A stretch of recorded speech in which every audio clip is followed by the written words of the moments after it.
Imagine this. You've dedicated 17 years of your life to a company, building its operations from the ground up. You're respected, you're competent, and you know where all the bodies are buried. Then, a new VP with a paper-thin resume and a smug grin strolls in and informs you that you're being replaced. Your replacement? A supposed expert from Google with a resume so polished it practically gleams. He thinks he's making a brilliant chess move, bringing in fresh blood to modernize the company. But you know something he doesn't. You know that in the high-stakes world of federal contracting, a hire this perfect, this fast, isn't a power move. It's a massive red flag. He has no idea that his brilliant hire is about to trigger tripwires you laid down years ago, and that his attempt to oust you will not only backfire spectacularly, but also triple your severance pay. Before we dive into this masterclass of corporate revenge, please make sure you're subscribed and have hit that notification bell. We love hearing from our viewers, so let us know in the comments where you're watching from today. Now, stay with us to see how a seasoned veteran uses their quiet knowledge to let a corporate climber hang himself with his own rope, proving that the smartest players don't get mad, they get everything.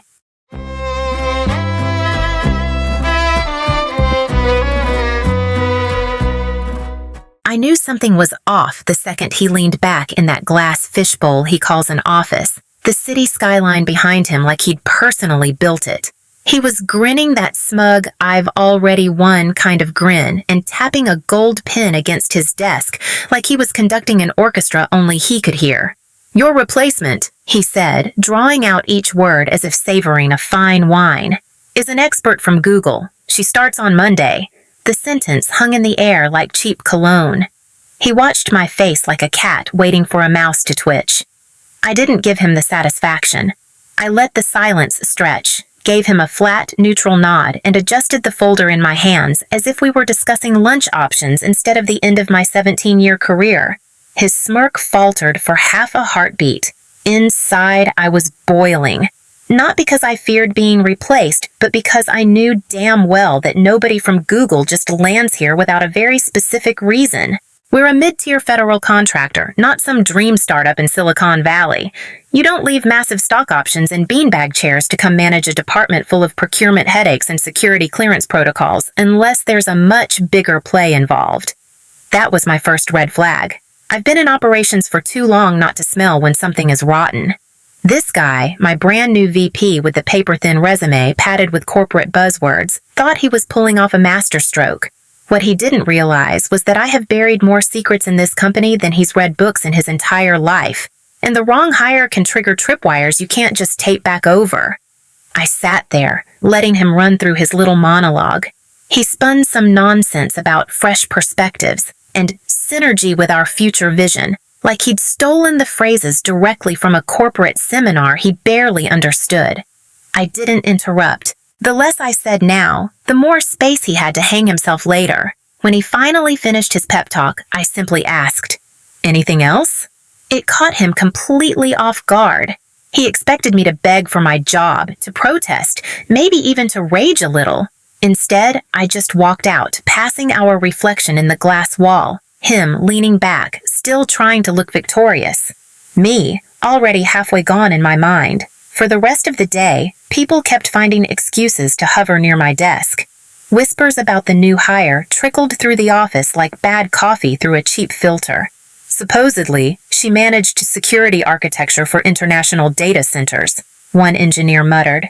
Her LinkedIn is spotless, said another, which to me was the opposite of reassuring. Real pros have scars, contradictions, and gaps in their history. A polished resume means it's been curated, and curated means someone is hiding the mess. I forwarded my final reports to the archive, locked down the shared folders under my purview, and cleared my desk with the quiet precision of someone who has done this before. Not because I've been fired, but because I know the immense value of leaving no fingerprints behind. That's when the most important action of the day happened. I made a single phone call in the parking lot. It was short, direct, with no names exchanged. Just a date, a time, and the simple phrase, "She's in." Then I hung up. Driving home, I replayed his expression in my mind. That smugness wasn't just arrogance. It was desperation, wearing arrogance as a mask. I'd seen it before, when someone bets their entire standing on a single flashy move. And I knew this guy had absolutely no idea what kind of move he had just made. Monday was coming, and I was going to be there, front row seat, to watch him choke on it. Friday morning, I drafted my farewell email in under 3 minutes. No warm reflections, no long list of accomplishments, no inspirational quotes. Just, today is my last day. It has been a privilege to work alongside you all. Please direct all operational matters to VP Walker going forward. I sent it to the all-staff list, shut my laptop, and waited for the quiet ripple to roll through the building. People trickled by my desk in ones and twos, clutching their coffee cups like talismans.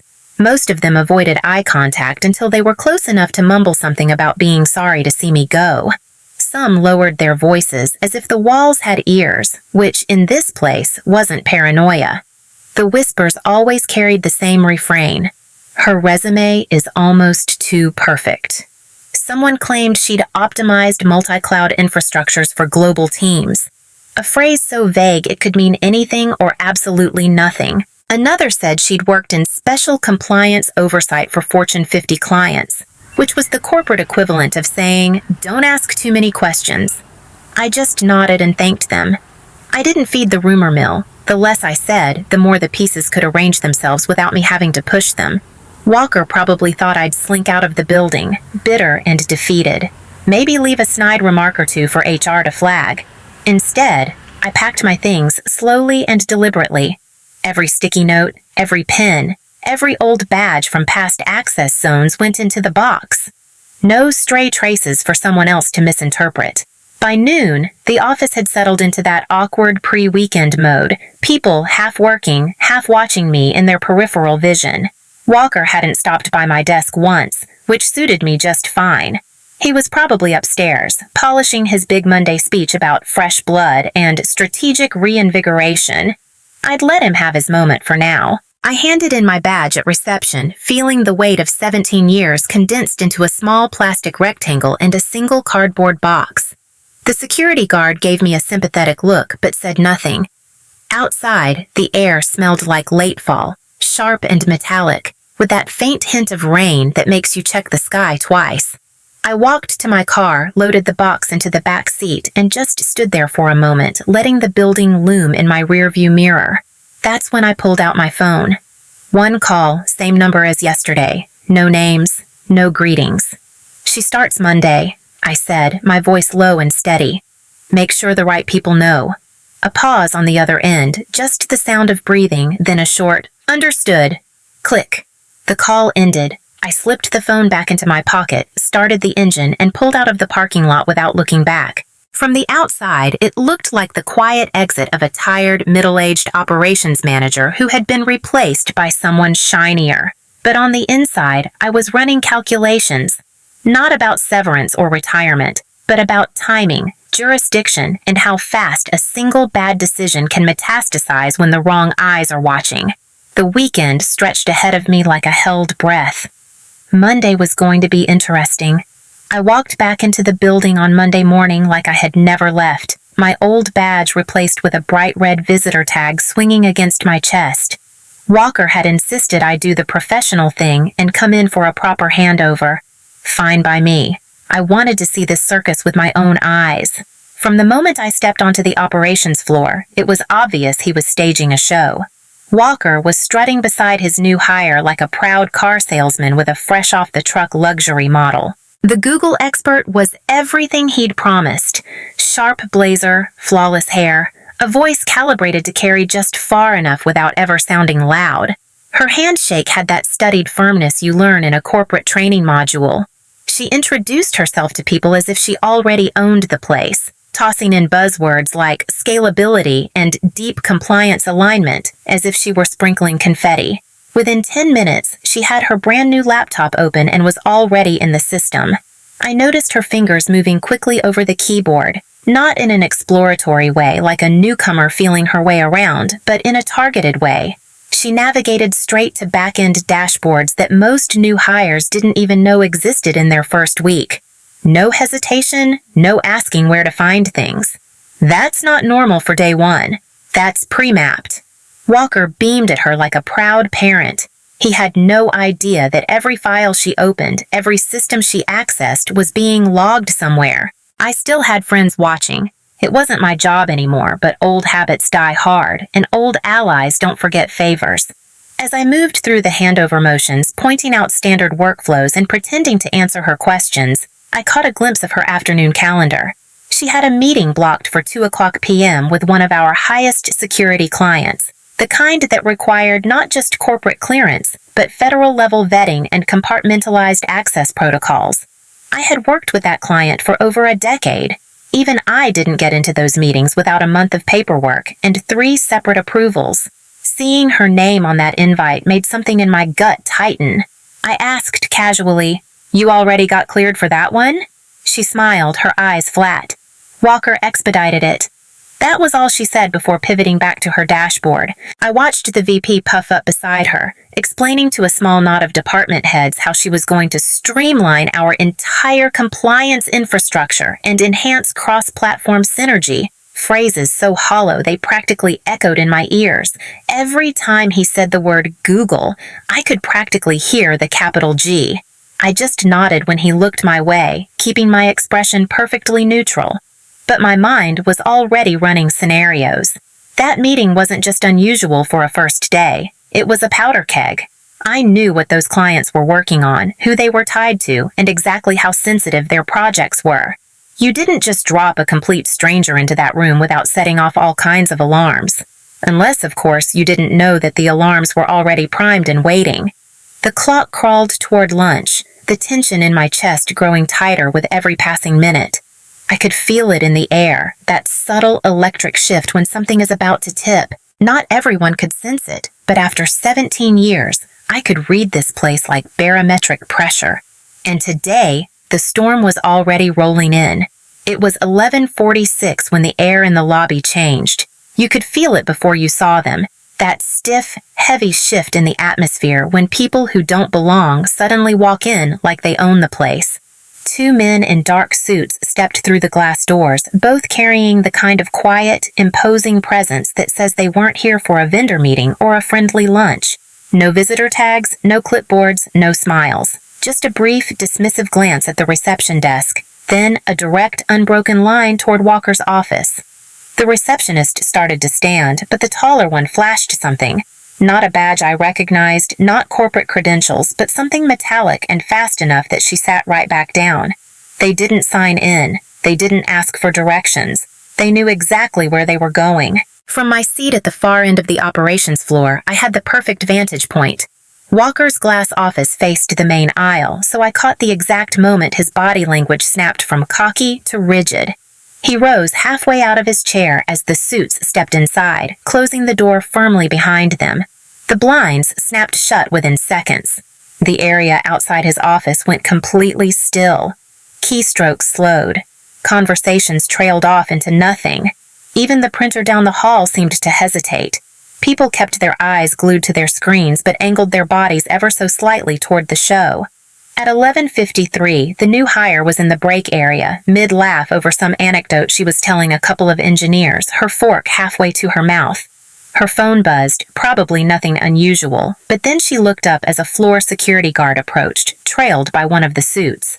The guard didn't touch her, didn't speak loudly, but his hand extended in that unmistakable, "I need your badge now," gesture. She froze for a half second, then slowly set her fork down. Her access card came off her lanyard without any protest. From across the room, I watched as she tried to hand her laptop to one of the engineers, a reflexive move, maybe to leave it with someone she thought was on her side. The suit stepped forward, took the laptop from her without a word, and held it tucked under his arm like it was evidence. The engineers mumbled something about, "What's going on?" But she didn't answer. Her professional smile was gone. In its place was a blank, measured expression, the kind people wear when they've been in situations like this before. By now, Walker had reappeared in the hallway, his face pale but set in an awkward mask of authority. He trailed the suits as they flanked her, one in front, one behind. They moved quickly, but without the theater of a perp walk, Just the quiet, undeniable finality of people who didn't need to explain themselves. The floor's collective attention tunneled in on that small procession. Screens dimmed, coffee cups paused halfway to lips. It was one of those moments where everyone pretends not to be watching, yet every single eye in the room is locked on the scene. They reached the elevator without a single raised voice. She stepped inside, turned to face the closing doors, and for the briefest of moments, her gaze swept across the floor. Not angry, not pleading, just a flicker of something that looked almost like resignation.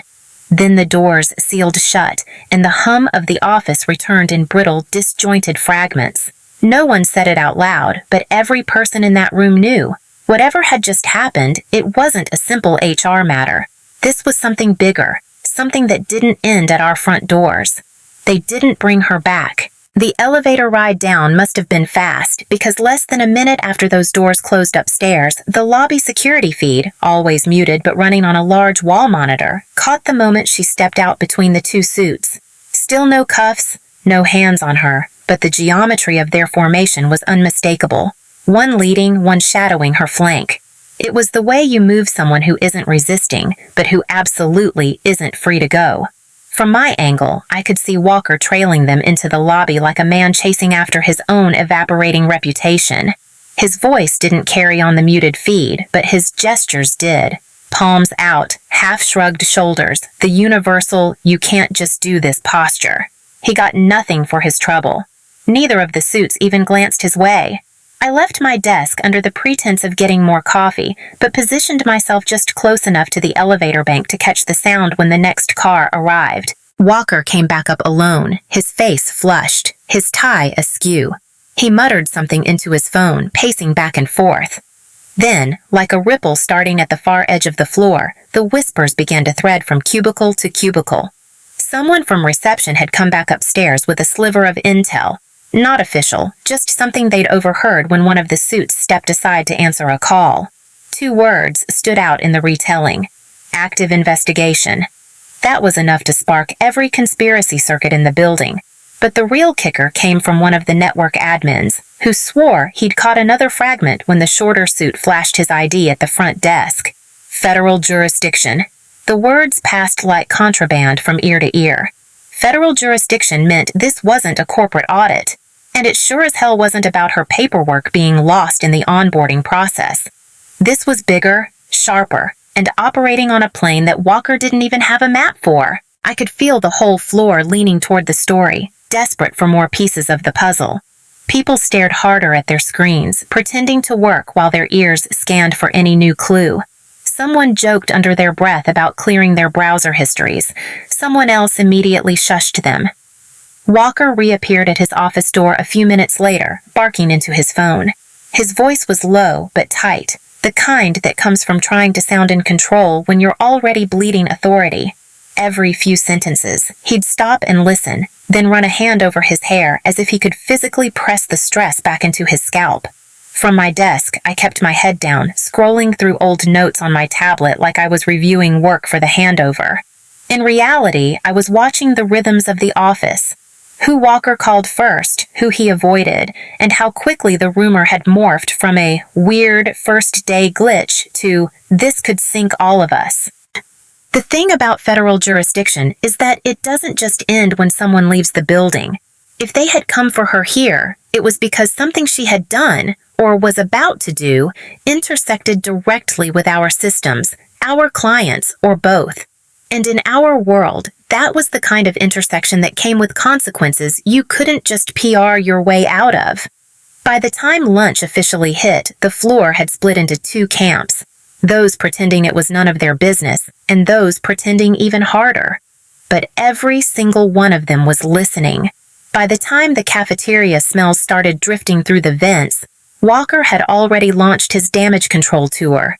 He emerged from his glass office wearing the kind of strained half-smile you see on politicians after a bad headline, and he made the rounds, hitting clusters of employees like a campaigner on the trail. "Minor background check discrepancy," he called it, said with a dismissive wave as though 2 men in dark suits hauling off his star hire was no more serious than a typo on a W-4 form.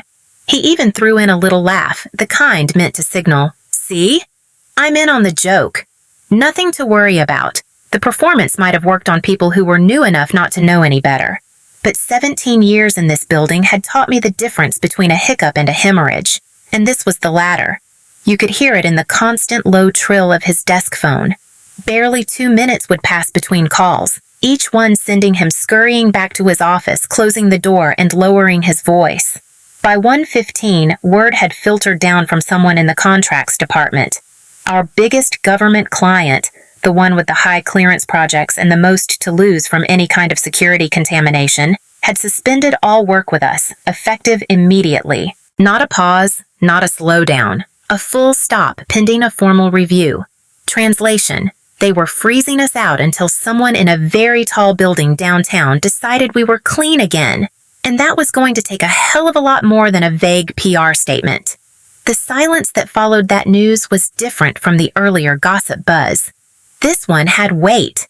People suddenly looked busy for real, as if they were trying to prove their own hands were clean. You could practically feel employees mentally inventorying their work for anything that might look questionable under a microscope. Meanwhile, HR began their own quiet hunt. It started with one of the coordinators showing up in the records department with that too polite smile. "Just doing some file housekeeping," she told the clerk. "Need to confirm the onboarding documents for our newest executive hire." But the requests weren't broad, they were surgical. They asked for her resume, her reference checks, her clearance paperwork, and most telling of all, the hiring authorization forms. Every single one of those required Walker's signature. That was the tell. HR wasn't just archiving, they were building a chain of custody. And in the corporate world, that chain always ends with someone's head on a platter. From my seat, I pretended to be knee-deep in spreadsheet walkthroughs for the handover, but my peripheral vision was locked on the movement. HR going in and out of the VP's office, Walker gesturing wildly, one hand still glued to his phone. The soundproofing wasn't great. I caught fragments. "We vetted her." "No, I don't know why." "That was expedited at the request of..." Before the blinds snapped shut again.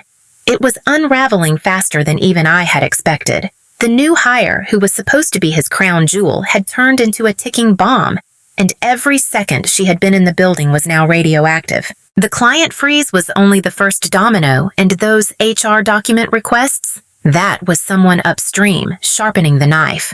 Walker had walked her in here like a prize he had hunted himself. Now, the trail of paperwork showed that he had loaded the gun, aimed it directly at the company, and pulled the trigger. He just hadn't realized yet that he was standing in the line of fire. It took less than 24 hours for the outlines of the real story to start bleeding through the corporate noise.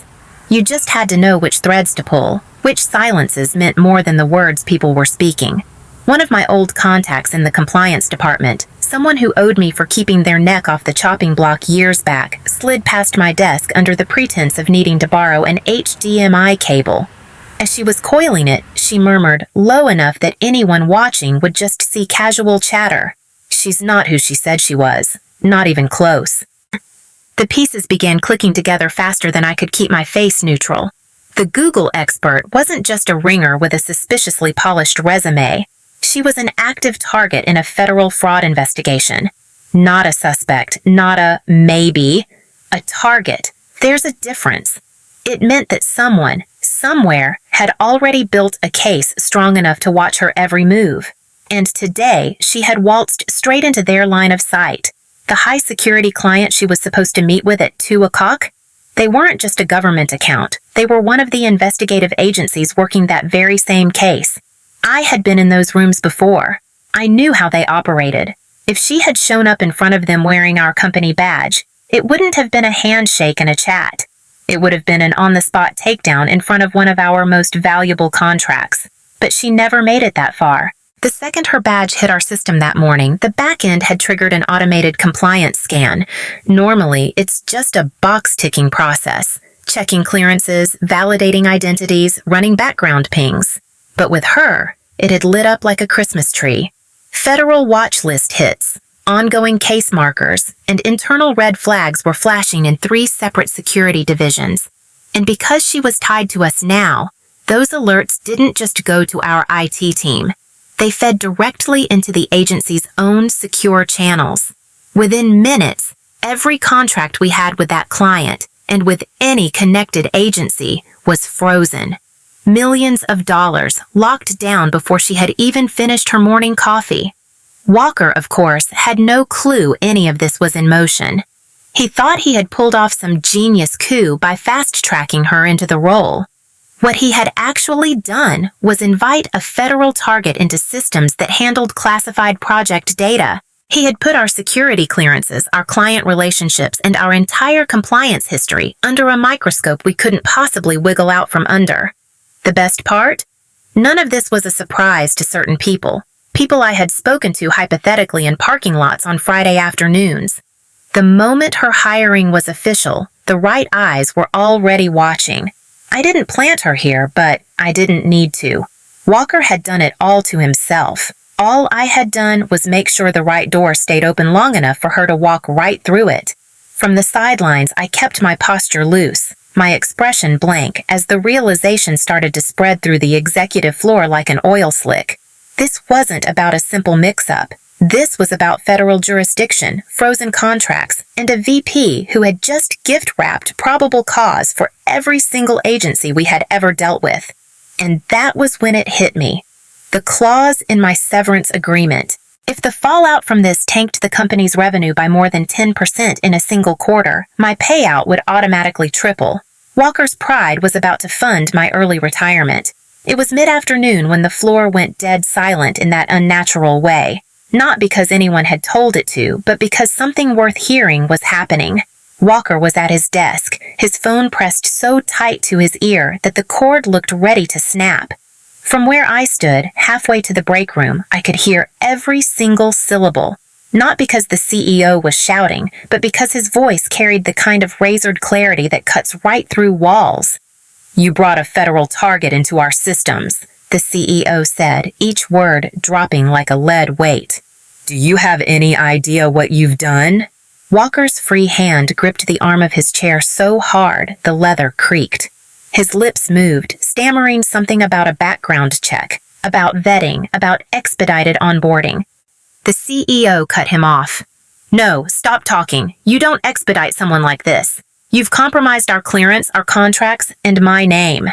The "my name" landed harder than anything else. In this company, reputations weren't just currency. They were survival. I watched as the color drained from Walker's face, leaving that clammy off-white shade that means someone is realizing their exit is no longer a question of if, but when. A few nearby employees were now blatantly eavesdropping under the guise of typing. One guy's fingers just hovered over his keyboard, completely frozen in mid-sentence. The CEO's voice dropped even lower, but the tension in the room made every word audible. "Do you understand that the agencies we serve will not touch us until this is fully resolved? That our Q4 numbers just took a hit we may not recover from? That your name is now in a federal incident log?" Walker tried to speak again, something desperate about being set up, but the CEO didn't bite. "Get into my office, now!" Then the line went dead. Walker just sat there for a moment, staring at the handset as if it might offer him a way out. His shoulders sagged. The glass walls of his office, once his little stage, now framed a man who had been stripped of the only thing holding him up, the illusion of control. Phones around the floor began to ring again. Clients calling, contracts managers calling, maybe even reporters calling. It was the sound of the building digesting the disaster. I glanced at my watch, then at the elevator bank. I didn't need to hear the rest. The moment was already over for him. The next act would be a flurry of lawyers, HR, and whatever cleanup crew the CEO kept on retainer for emergencies like this. My part in this was finished. I walked across the floor, my visitor badge swaying against my chest, and pressed the elevator button. As the doors slid open, I caught one last glimpse of Walker through the glass, slumped in his chair, the phone still in his hand. The career he had tried to supercharge with one flashy hire was now burning to ash in real time. I stepped inside, let the doors close, and left the chaos to eat him alive without me. The hum of the city faded the moment I stepped into my lawyer's office. All glass, dark wood, and the faint smell of old money. He was already at the conference table, my severance paperwork spread out like a winning poker hand. No small talk, just a nod toward the chair opposite him. "I've been waiting for this one," he said, sliding the top sheet my way. "Do you remember this clause?" I did. Hell, I had fought for it 15 years ago, back when the company was half its current size, and I still had enough leverage to slip something past the legal department without them fully grasping its future value. It was one of those odd little provisions you negotiate for, not because you ever think you'll use it, but because it's always better to have a bullet in the chamber. The wording was plain and simple. If company revenue decreases by more than 10% in a fiscal quarter as a direct result of any incident occurring within 30 days of the employee's termination, the severance payout will be multiplied by 3. He tapped the page. Contracts suspended. Government freezes in place. Project delays are already stacking up. Based on their own internal projections, they'll be down at least 15% by the end of the quarter. He leaned back, smiling the way only someone who truly enjoys winning other people's wars can smile. "You don't just qualify, you sail right past the threshold." I skimmed the supporting documents he had gathered. He had printed out the client freeze notices, the internal memos about revenue shortfalls, and HR's own notes tying the entire fallout directly to the hiring fiasco. All roads pointed to Walker's golden hire, and by extension, to the very decision that had replaced me. The irony was so thick you could bottle it. My lawyer flipped the last page around to face me. The amended check request. The number at the bottom was obscene in all the right ways. "All that's left," he said, "is for the CEO to sign off. And between you and me, after the week he's had, he'll sign anything that makes just one of his problems go away." Almost on cue, my phone buzzed in my bag. The caller ID was the CEO. I didn't move to answer it. We both just watched it ring, the vibration skittering across the polished table until it finally went silent. "You're not going to pick that up?" my lawyer asked, though he already knew the answer. "No," I said, sliding the papers back toward him for processing. "If he's calling, it's not to apologize. It's to negotiate, and I'm done negotiating." He chuckled, gathering the documents into a neat stack. "We'll courier this over to them today. The funds should hit your account within the week." As I left his office, the late afternoon light caught on the brass door handle, and for the first time in months, I felt the immense weight slide off my shoulders. Walker would still be in that building, trying to explain himself to people who no longer wanted explanations. The CEO would still be trying to salvage contracts that were already gone. The Google expert would still be answering questions in a very different kind of room. Me? I had a very large check on the way and absolutely no further obligations. The chaos I had walked away from was still burning, but it wasn't my fire anymore. And their panicked calls? They would never reach me.